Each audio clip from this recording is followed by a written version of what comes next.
I wanted to give you some insights into the changes that I made about 18 months ago that led me to viewing opportunity in a whole new way. Let's get into it. So it all starts here. Day one, today, we're going to be going over what is an opportunity and what does that actually look like in terms of the idea. So just the ideation phase. Tomorrow, look out for a video from my channel because I'm going to be releasing part 2 of this video, and that's going to be going over the actual product itself and creating that and how I actually drive the value in the market and kind of make my own luck, so to say. So there's kind of the idea, there's opportunity with that. And then there's also the creation of said idea, and how well you can execute that will determine ultimately how big of an opportunity that thing ended up being. So a lot of you have seen this software before. If you haven't already, this is Helium 10's black box product research tool. It is the only product research software that I use. I don't use anything else. There'll be a link in the description. I reached out to Helium 10. They gave me a discount code for you so you can pay less for life. So we're going to start with just the product section of this tool. And I'm just going to do it really simply. Okay, we're going to go 2 variations of this today. We're going to start here, and ultimately we're going to move over to the keyword section. But first, let's go back here. I meant to open that in a new tab. Sorry. Categories. We're going to just select one that we're interested in. For me, that's going to be, let's go patio, lawn, and garden. Okay. And then I'm going to go high growth. Sorry, I should have done that first. High growth, patio, lawn, and garden. And what high growth means is that it's basically saying there's a 10% increase in sales change. Okay, at least a minimum of 10%. And then monthly units, I actually want to go 600 on that, 600 units sold per month. And then price, I'm just going to set a minimum of 12. Now let's go ahead and hit search on that and just see what we get. We're not being too picky at this point. I just want a lot of ideas that I could potentially look through. You can see there's actually 500 different results. I just want to look through a little bit of everything and get an idea of, well, at this point, I'm going to show you my thought process of what an opportunity looks like. So let's just start with what we have a lot of showing up right now. And that's going to be these windscreen sunshade things. Immediately, I don't think that there's a lot of opportunity there. Okay, I mean, and that's subjective. For me, what I'm trying to build is a specific brand for a customer who cares about buying a higher quality product. The logistics of creating another sunshade that, again, just blocks the sun in no new novel way, but just does it again, isn't what I'm trying to build. So for me, opportunity starts right there with, is it something that's needed in the marketplace, or is it just another one of those? So for me, when I'm looking at these ideas, I'm going zero gravity chair, I would just be another one in the market, right? Windscreen, sunshade, I would just be another one in the market. Outdoor patio furniture, just another one in the market.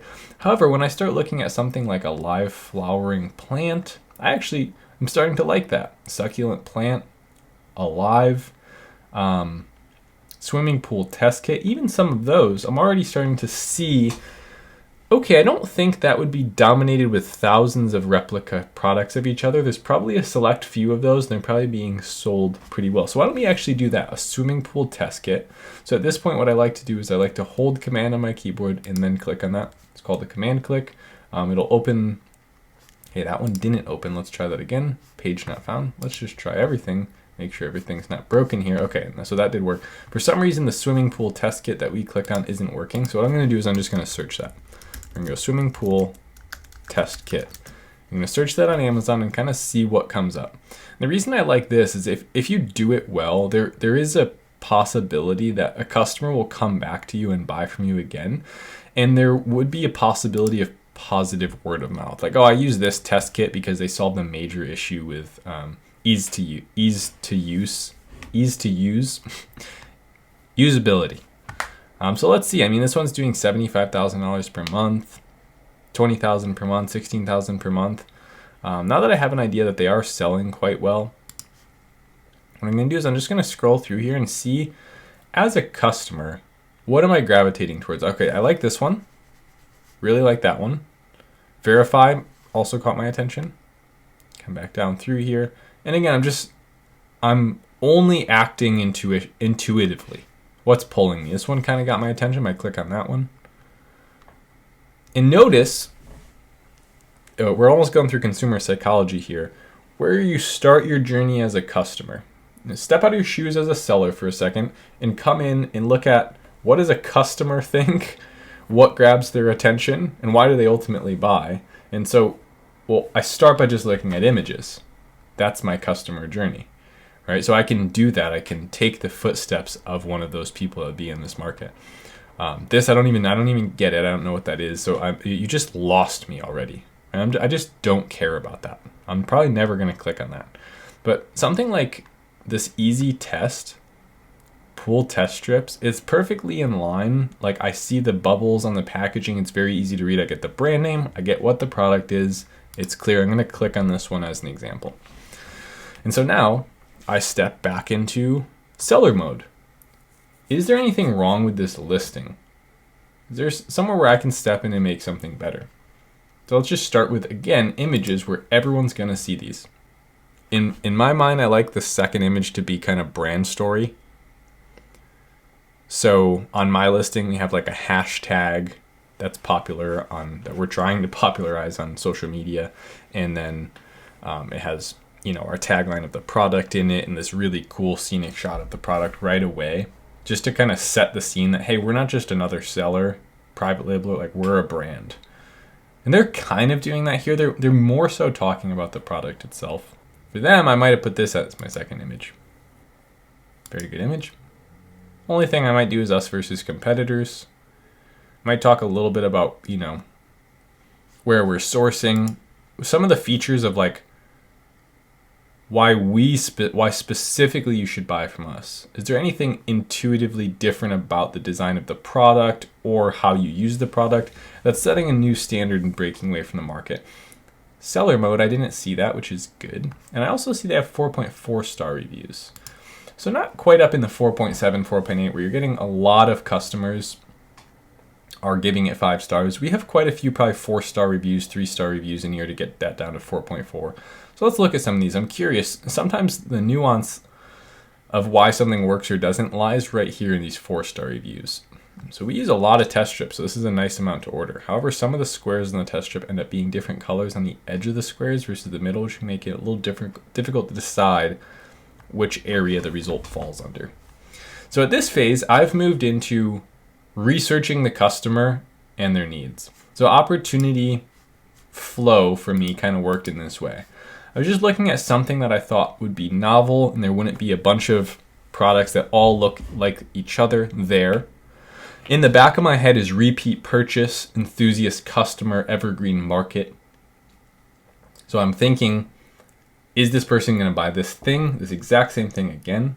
If I do a good job, would they be interested in maybe receiving some emails from me about this type of marketplace? Is this market going to be here forever, or is it going to disappear soon? Is it growing? Is it shrinking? Is it highly seasonal? In this case, this gets a big check for highly seasonal. Yes, there are pools in southern United States, if you're selling here in America, that will be open year-round. However, large percentage of pools are probably not going to be functioning in the winter. You might see a big fall off there. And then I go into what does the market look like? This is another thing that we opened apparently, but what does the market look like on the front page as a customer? Is there high brand presence there? Or are there just a bunch of options selling cheap garbage at the lowest possible price? To me, that's a check mark. That's a good thing if the customer is indeed an enthusiast and wants a better product. So everything to me, opportunity-wise so far, has been based in the realm of who's the customer, what do they want, and how can I provide that to them better than what's already there. And a lot of that happens before I ever click in. That's why we get to the point where we have something to look at. And then the rest of it happens on the market side of things. So I think this will be a good point. We seem to be getting a lot of the same results right now. This will be a good point to break off and show you the other opportunity section. I don't want to get too caught up on Amazon yet. I really do want to focus on this part right now. Why do I click on certain things? Because tomorrow's part 2 video will be going over that more so. So what we'll do is we'll build up a list of ideas to pretty much go through, and then I'll vet them in real time for you tomorrow. So on this tool, in the black box keyword section, we're going to go into search volume here. Now, instead of looking for product ideas, we're looking for specific searches that customers have made. And we can actually see and put in a piece of criteria that says, don't show me any products that a customer hasn't searched at least 4,000 times in the last 30 days for. So that'll be my first piece of information I'm going to feed this software to tell it about the type of market I want to see. Again, monthly revenue, don't show me any products that sell less than $10,000 per month.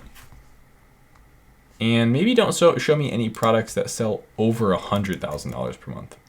Don't show me any keywords that lead to a market where the average price of the product is less than $13 or more than 67. Kind of random, but somewhere above 50, somewhere below 100. And then review count, don't show me keywords that lead to a market where the average review rating is above 3,000. And now let's go take a look at that. And we're going to look in, maybe this time we'll go tools and home improvement instead of patio, lawn, and garden. And maybe let's do 3. So we'll add 2 new ones and keep the old one the same. Okay. So now as I look through here, all that same information is in my mind. So really quick, why didn't I click on that? Obviously, licensing, intellectual property.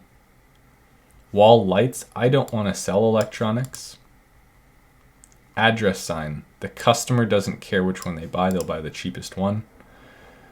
Portable gas stove, barrier to entry is too high to R&D a better version of that product. Inflatable pumpkin is too seasonal. Gardening gifts for women is too broad, although the area is pretty good. Mini chainsaw, liability.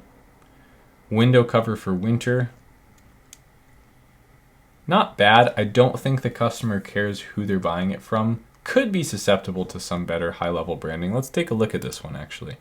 So I will view that one on Amazon in a new tab, and that'll be one of the first ones that we review in tomorrow's video. Wall plant holder. It's not bad. I do worry that it might be highly aesthetic driven, meaning they're just buying the design they like the most, which sometimes can be hard to compete in because it's hard to predict what the next trendy look is going to be, right? There are some certain utilization elements of that we can probably mess around with. And you can also survey and test. So let's open it, and it might be a good caveat one to showcase how I'm thinking about that one tomorrow. Basketball backpack.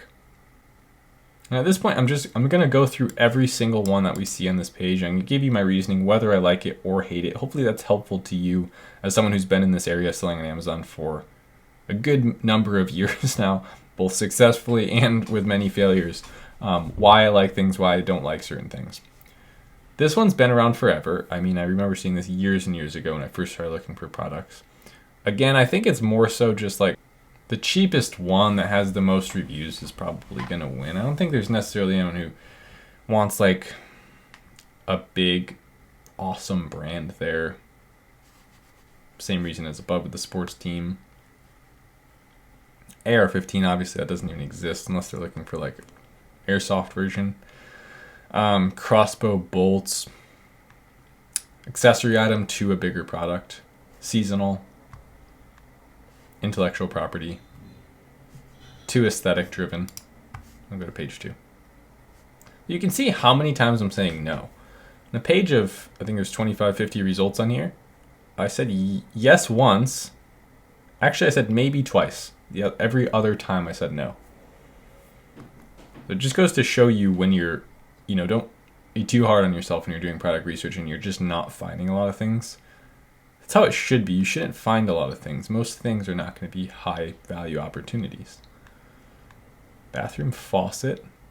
I think the accessibility there and making something that actually fits into a bunch of different environments, it's going to be hard to have mass appeal with that. Punching bag for kids does pique my interest a little bit. It's going to be a little bulky, which does worry me, but if we can figure out some way to package that in a way that makes sense, the branding is there, and the message of like teaching a kid to know how to defend himself is certainly a strong one. Duck call. I'm not trying to be Duck Dynasty. We'll just leave it at that. Halloween skeleton. Halloween. If it's got a holiday in it, just forget it. Seasonal. Far too seasonal. It's like 1 month a year. Heated gloves. R&D cost is too high to innovate. Don't really know what this means. Generally, if you're just like completely lost and it's some type of it's probably a brand. Arch backdrop stand. Cheapest version wins. Those are the things you see in photos like proms, like the balloon arches most of the time. That's what they're referring to. It's a throwaway product that no one wants to buy a better version of. So therefore, unless you're a master of sourcing, can source the cheapest one and have a decent quality listing with pretty high social proof, it's gonna be hard. White ghillie suit. That's interesting. Might be hard to design it. A new one that's better than what's already there, but we'll take a look. Good example too, like accessories. You don't want to sell accessories to another product. You want it to be a standalone brand in a space by yourself. Coffee table legs, again, accessory to another product. And to be fair, if you had like invented this new way where you can change any coffee table's legs to be these cool new modern legs. I mean, there's a business model within a model almost anywhere. However, a lot of what I'm telling you today has served me very well. Okay, so we've got to the bottom of 3 different pages here. I think we're going to end it there for today's video. Be sure to subscribe down below so you don't miss tomorrow's video, and I will see you in there. Thanks so much. Later.